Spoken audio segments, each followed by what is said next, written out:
Olá, sejam bem-vindos. Gostaria de apresentar o nosso convidado de hoje, o deputado de Sherwood Park, Fort Saskatchewan, Alberta. Ele é um defensor incansável dos direitos humanos e da liberdade religiosa, tanto no país quanto no exterior, e é um defensor dos interesses de Alberta em Ottawa. O deputado Garnett Genuis. Welcome to the show today. How are you? Very well. Thank you so much for having me. It's great to be able to connect with the Portuguese community in this way. Thank you so much.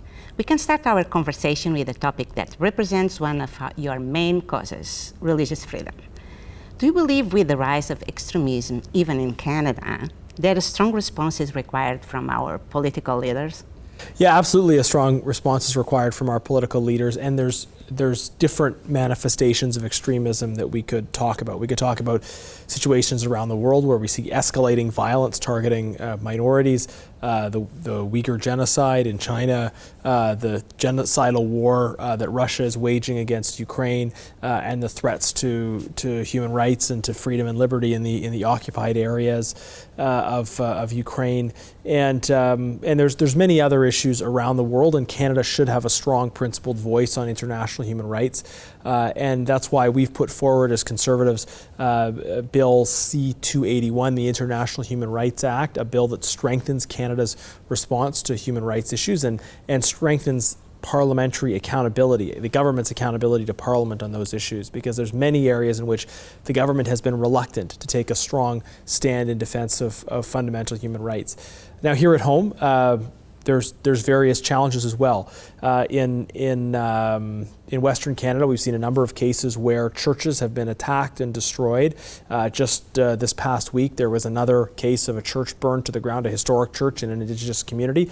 And this is a hate crime against Indigenous Canadians, against their freedom to worship within a church that is within their community. And obviously, it's an attack on the Christian community as well. And I think in some of these instances, there has been a lack of response from the government when we see some of this targeting of Christians. Of course, we also see a rise in targeting of other communities. And there's a lot of different possible explanations for why that is, but it's important for leaders to take a strong stand against these kinds of acts of hate and violence, and also promote an inclusive, pluralistic vision of the country, one in which, hey, it's okay to disagree with someone on matters of politics, on matters of faith, on matters of anything else, but that disagreement should be engaged respectfully, and certainly there's no place for violence of any kind.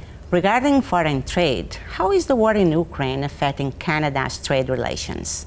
Yeah, that's an important question. Of course, Canada and our like-minded democratic partners need to do everything we can together to support Ukraine in this battle they're waging against this hostile invader, to protect their rights, their freedoms, their security, and their self-determination. There are economic aspects of this war that impact us. Number one, we need to be prepared to put forward and support debilitating sanctions on Russia, which prevent Russia from being able to have the resources it needs to sustain its active aggression. And one key area for sanctions is energy. So much of Russia's economy is dependent on energy exports, and certain European countries are highly dependent, or have been highly dependent, on Russian energy. Now there is an effort to get away from that, but it needs to go more quickly. It's not moving quickly enough. And what Canada can do is improve its energy policy. We've had a failed energy policy for the last 7 years in terms of actually getting pipelines built and developing the export infrastructure we need. And that's an economic issue, but it's also a security issue. It's how we can sustain the security of the democratic world. Many of the world's democracies, as it happens, are geographically small, very populous countries in Europe and also East Asia. Canada is relatively unique in the community of democratic nations in terms of being very sparsely populated and having a lot of natural resources. So we have a lot of resources relative to the number of people here, which means we have a critical role sustaining the democratic world in accessing the energy supplies that it requires. So we need to do so much more to improve our energy policy.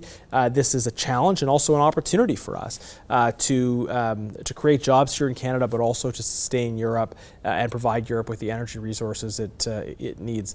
One other economic impact of the invasion of Ukraine is the way that the regime in Russia has really weaponized access to food. That through blockades in the Black Sea and through mining farmers' fields, and that they've created big challenges for Ukraine to be able to play the role that it has historically played as a key supplier of food, and that is exacerbating challenges in terms of hunger around the world. So again, role for Canada there in terms of supporting Ukrainian farmers, in terms of supporting Ukraine in winning this war to address that issue of access to food, and also in the meantime, Canadian agriculture is able to fill some of that gap. But then we also have policies from the government, such as the fertilizer limitations, that are very negative for Canadian agriculture. So. The economic dynamics of this current geopolitical moment are such that Canada could play a critical role supplying energy and food to the world. But at the same time, we've had a government for the last 7 years that hasn't really seen Canada as a leader in supplying natural resources, that they've been reluctant to celebrate our natural resources and have put forward policies that have hurt our energy sector, our agriculture sector. So in this crisis moment, that really needs to change, and that's what we're going to be pushing as Conservatives. On international development, what do you think needs to be done for Canada to play a greater role in the world? Well, that's a great question.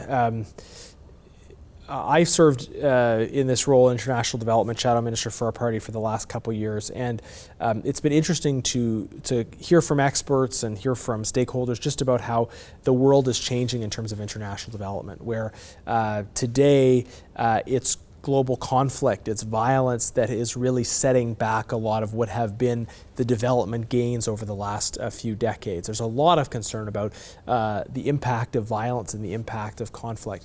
And that underlines the fact that international development and human rights are connected, that when people have their rights respected, when they're free from conflict, they're able to pursue their own economic development. And with other forms of support, it's obviously much easier for people to stand up and succeed themselves when they're not being crushed down by oppression and violence.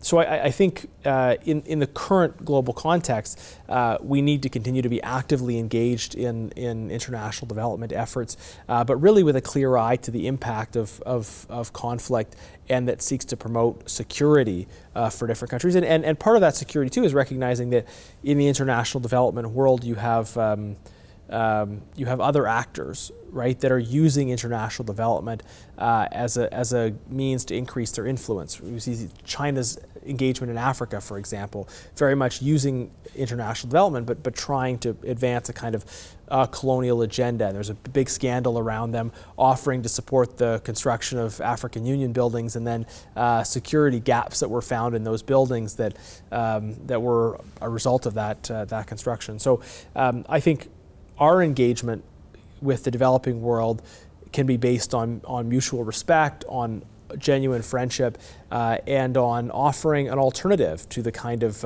neo-colonial policies that we see from the Chinese government and elsewhere. But I think so far we haven't done that effectively enough. The Liberals put Canadian tax dollars into the Chinese state-controlled Asian Infrastructure Investment Bank. So instead of countering China's efforts to control other countries, we're actually indirectly funding them through the AIIB. So our proposal is withdraw from the AIIB and instead engage developing countries bilaterally with a tone of mutual respect, of recognition of autonomy and agency for those countries, and a hand of genuine friendship that seeks to support peace, security, stability, and economic development. With regard to human rights, an issue that is often not highlighted is the exploitation of undocumented immigrants in the labor force. For various reasons, many work without proper complete documents and therefore not afforded the same protection documented workers enjoy. Do you have any initiatives to combat this situation? Yeah, I think those are very important questions, and I think we do need, as a country, to address the issue of undocumented workers, people who have been working here for a very long time. We need to have a better strategy to confront that issue. The Liberals have done nothing on it in the last 7 years. But when it comes specifically to the issue of the exploitation of those workers, I think we have a very, very strong track record advocating on, I mean, basically it's human trafficking. It's the idea that people might be exploited, controlled, prevented from exercising the freedoms that they should have here in Canada because they're undocumented and that they're afraid of coming forward. So we have long advocated for stronger measures to combat these sorts of things, tougher penalties for those that are involved in that exploitation. And we've seen some of the liberal justice bills that have actually weakened the penalties for that exploitation. So we need tougher penalties and clear protections that those who are facing exploitation, that they can come forward and that they will be protected and respected. So we need to clearly communicate that, but also have the penalties in place for those that are involved in victimizing others. Thank you so much for coming to have this conversation with us. It was a pleasure. Foi a conversa com o deputado Garnett Genuis.